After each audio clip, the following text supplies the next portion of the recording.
एक ट्रेन आती है बॉम्बे से बड़ौदा। उसमें से एक आदमी बाहर आता है। वो आदमी कोई नॉर्मल आदमी नहीं था, वो था बड़ौदा के राजा सयाजी राव गायकवाड़ थर्ड का एक सिविल सर्वेंट। उन्हें लगा उतरते ही कि कोई लेने आएगा, परंतु उन्होंने आसपास नजर घुमाई, कोई लेने नहीं आया था। पर ऐसा क्यों? क्योंकि उनका समाज पिछड़ा हुआ था। वो सिविल सर्वेंट और कोई नहीं, डॉक्टर बी.आर. अम्बेडकर थे। Doctor B R. अम्बेडकर के बारे में तो आप सब जानते हो कि उन्होंने अपनी जिंदगी में कितना संघर्ष किया। जब वो 10वीं कक्षा में आए तो उनके एक अध्यापक थे, कृष्णाजी भाऊराव किर्लोस्कर। उन्होंने उस बच्चे भीमराव को एक छोटी सी पुस्तक भेंट की जो भगवान बुद्ध की जीवनी थी। अम्बेडकर भी कहते हैं कि वे उस पुस्तक और अपने अध्यापक को जिंदगी भर नहीं भूल सकते। फिर उनके अध्यापक उन्हें बड़ौदा के राजा सयाजी राव गायकवाड़ थर्ड से मिलवाने ले गए। ये वही राजा थे जिन्होंने डॉक्टर बी.आर. अम्बेडकर की हेल्प की और वजीफा दिलाया, जिससे वो विदेश जाकर अपनी शिक्षा पूरी कर पाए। अम्बेडकर ने कोलंबिया यूनिवर्सिटी न्यूयॉर्क से 1913-1916 में पढ़ाई की। बड़ौदा के महाराज के साथ डॉक्टर बी.आर. अम्बेडकर की एक करार थी कि जब वो अपनी शिक्षा पूरी करके आएंगे तब वे सिविल सर्वेंट दीवान बनेंगे बड़ौदा रियासत के। तो चलिए अब उस समय में वापस चलते हैं जब बी.आर. अम्बेडकर अपनी शिक्षा पूरी करके बड़ौदा वापस आए। यहाँ स्टेशन पर उन्हें कोई लेने नहीं आया। वो उतरे और सोचा। उन्हें पता था कि हिंदू समाज की धर्मशाला में नहीं रुक सकते क्योंकि वो अछूत माने जाते थे। काफी भटकने के बाद एक पारसी धर्म की धर्मशाला मिली, क्योंकि उन्हें पता था कि पारसी धर्म में जाति व्यवस्था नहीं थी। लेकिन दिक्कत यह थी कि वो पारसी नहीं थे। उस धर्मशाला के केयरटेकर ने उन्हें कहा, तुम यहाँ पर कोई पारसी नाम लिख दो, बाकी मैं सब मैनेज कर लूंगा, क्योंकि वो धर्मशाला काफी समय से खाली पड़ी थी। कुछ दिन रहे।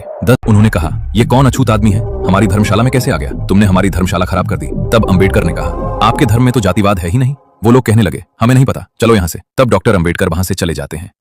ये घटना उन्होंने अपनी आत्मकथात्मक लेख वेटिंग फॉर अ वीजा में लिखी है। Then doctor B R. अम्बेडकर को शाम तक का टाइम मिला कि कमरा खाली कर दो। तो उन्होंने महाराजा के सचिव से बात की, मुझे रहने को घर कब मिलेगा, मुझे शाम तक छोड़ना है। पूरे बड़ौदा में रहने की जगह नहीं थी जहां वो रह सकते। अंतिम उपाय के रूप में काफी दुख के बाद उन्होंने अपने दो दोस्तों से बात की, एक हिंदू और एक ईसाई। पहले उन्होंने अपने हिंदू दोस्त से बात की, मुझे ये प्रॉब्लम है, मुझे रहने को नहीं मिल रहा, क्या मैं तुम्हारे साथ रह सकता हूँ? उस दोस्त ने कुछ समय सोचकर जवाब दिया, मुझे कोई दिक्कत नहीं है, परंतु मेरे घर काम करने वाले सारे लोग काम छोड़ देंगे, इसलिए मैं तुम्हें अपने साथ नहीं रख सकता। फिर उन्होंने अपने ईसाई दोस्त से बात की, ये सोचकर कि ईसाइयों में तो, परंतु उस ईसाई दोस्त ने जवाब दिया, मेरी कुछ पीढ़ी पहले हम हिंदू थे तो हमारे घर में वही रीति रिवाज है, तो थोड़ी दिक्कत हो जाएगी। तब बी.आर. अम्बेडकर ने अपनी आत्मकथा वेटिंग फॉर अ वीजा में लिखा, जो हिंदू और पारसी के लिए अछूत है वो हर धर्म के लिए अछूत है, जो हिंदू समाज में अछूत है वो पारसी के लिए भी अछूत है और ईसाइयों के लिए भी अछूत है। एक बार वो नासिक से औरंगाबाद जा रहे थे निजी यात्रा पर अपने दोस्तों के साथ। रास्ते में दौलताबाद का किला पड़ा और वो लोग वहां पहुंचे। उन्होंने वहां हाथ मुंह धोया तो इतने में ही वहां कुछ मुस्लिम समाज के युवक हथियार लेकर आए। उनको किसी ने बता दिया था कि ये तो अछूत समुदाय से हैं, उनसे लड़ने लगे।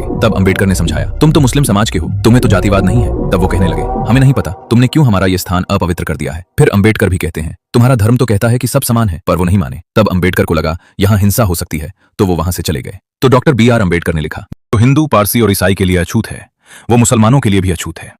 सोचिए, एक ऐसा व्यक्ति जो विदेश में पढ़कर लौटा, जो बड़ौदा के राजा का सिविल सर्वेंट बन चुका था, फिर भी उसके समुदाय को हर समाज अपमानित करता था। इसके बावजूद वे लगातार प्रयास करते रहे कि उनके समाज को सम्मान और स्वीकार्यता मिले।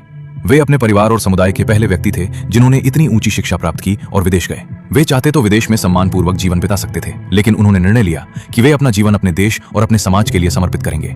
यदि मुझे ये अवसर मिला है तो मैं अपने समाज को गुलामी और अपमान की जिंदगी से मुक्त करूंगा और उनका जीवन बेहतर बनाऊंगा। इसीलिए वे महान थे। ये थे डॉक्टर भीमराव रामजी अम्बेडकर।